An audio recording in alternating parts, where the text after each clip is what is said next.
Welcome to the MEDiml-app installation tutorial on Linux.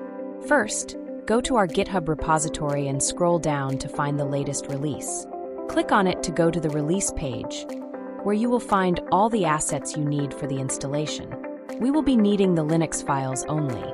Click on the .deb file to download it, then click on the zip file for the Python environment installation. Note that the downloads might take a while. Once both files are downloaded, open the folder and unzip the Python environment installation file. This will extract a folder called MEDiml-app Python env Linux. Access this folder and open it in a terminal.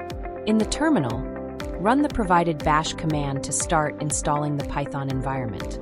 This process will take a few minutes to complete.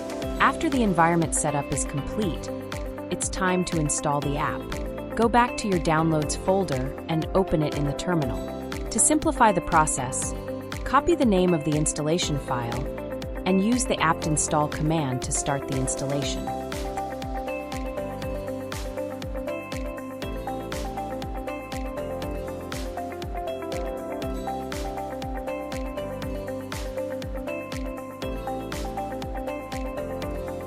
This step will also take a few minutes.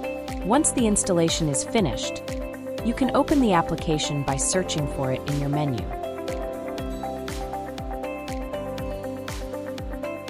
The application should launch, and a message indicating that the Go server is up and ready should appear in the bottom right corner. Congratulations! You have successfully installed the MEDiml-app. Enjoy testing!